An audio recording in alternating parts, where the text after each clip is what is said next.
Assistant collector പൂജ കേത്കറിന് ഇനി പണി കിട്ടും. അധികാര ദുർവിനിയോഗം ആരോപിച്ച് നടപടി നേരിട്ട IAS-കാരിയുടെ വാഹനം പിടിച്ചെടുത്ത് പൂനെ ട്രാഫിക് പോലീസ് നൽകുന്നത് ഈ സന്ദേശമാണ്. അച്ചടക്ക ലംഘന ആരോപണം നേരിടുന്ന IAS ഉദ്യോഗസ്ഥ പൂജ കേത്കർക്കെതിരെയുള്ള ആരോപണങ്ങൾ തെളിയിക്കപ്പെട്ടാൽ സർവീസിൽ നിന്ന് പിരിച്ചുവിടൽ അടക്കം കടുത്ത നടപടിയുണ്ടായേക്കും. സ്വകാര്യ ആഡംബര കാറിൽ സർക്കാരിന്റെ ബോർഡ് വയ്ക്കുകയും അനധികൃതമായി ബീക്കൺ ലൈറ്റ് ഘടിപ്പിക്കുകയും ചെയ്തത് വിവാദമായിരുന്നു. 21 ഗതാഗത നിയമ ലംഘനങ്ങൾ ചൂണ്ടിക്കാട്ടി 26,000 രൂപ പിഴയടയ്ക്കാനും പോലീസ് ആവശ്യപ്പെട്ടിട്ടുണ്ട്. രാജ്യത്ത് ഗതാഗത നിയമ ലംഘനത്തിന് സിവിൽ സർവീസ് ഉദ്യോഗസ്ഥ ഇത്രയും കടുത്ത നടപടി നേരിടുന്നത് ആദ്യമായാണ്.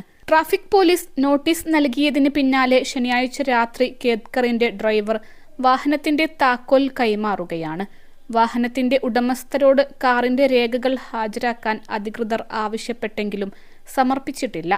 സ്വകാര്യ വാഹനത്തിൽ അനധികൃതമായി ബീക്കൺ ലൈറ്റ് ഘടിപ്പിച്ച സംഭവം വലിയ വിവാദമായതിന് പിന്നാലെ പൂജ കേത്കറെ സ്ഥലം മാറ്റിയിരുന്നു.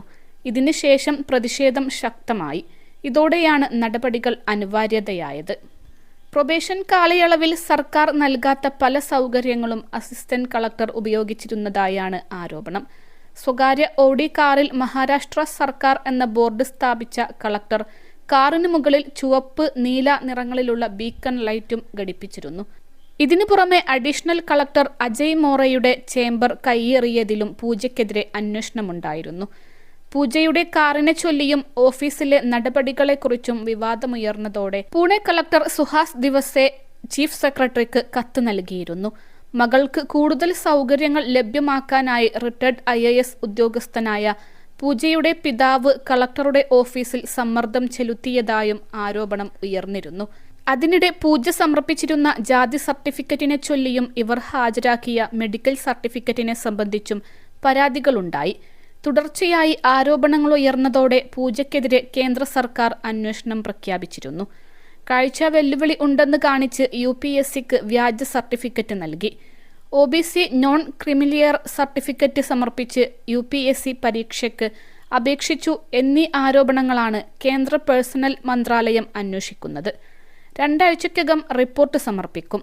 അതിനിടെ കർഷകർക്കെതിരെ തോക്കെടുത്ത് ഭീഷണിപ്പെടുത്തിയ സംഭവത്തിൽ പൂജയുടെ അമ്മയ്ക്കെതിരെ കേസെടുത്ത പോലീസ് അന്വേഷണം ആരംഭിച്ചു.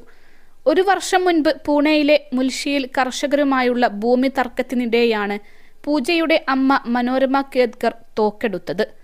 സംഭവത്തിന്റെ വീഡിയോ കഴിഞ്ഞ ദിവസം പ്രചരിച്ചതിന് പിന്നാലെയാണ് പോലീസ് ഇടപെടൽ. കർഷകരുടെ പരാതിയും നിലവിലുണ്ട്. പൂനെ നഗരത്തിൽ നിന്ന് 50 കിലോമീറ്റർ അകലെ മുൽഷിയിൽ കേത്കർ കുടുംബത്തിന് ഭൂമിയുണ്ട്. അതുമായി ബന്ധപ്പെട്ട് സമീപത്തെ കർഷകരുമായി ഏറെ നാളായി തർക്കം നിലനിൽക്കുന്നുണ്ട്. അൽസലാമ ഐ ഹോസ്പിറ്റൽ 21 ലക്ഷത്തോളം സന്തുഷ്ടരായ ഉപഭോക്താക്കളും 2 ലക്ഷത്തോളം തിമിര ശസ്ത്രക്രിയകളും പൂർത്തിയാക്കിയ മലബാറിലെ ഏക കണ്ണാശുപത്രി. ലോകോത്തര നിലവാരമുള്ള ചികിത്സാ സംവിധാനങ്ങൾ, എല്ലാ നേത്രരോഗ ചികിത്സാ സൗകര്യങ്ങളും വിദഗ്ധരായ ഡോക്ടർമാരുടെ മേൽനോട്ടത്തിൽ. Al Salama eye hospital, hospital road, Perinthalmanna.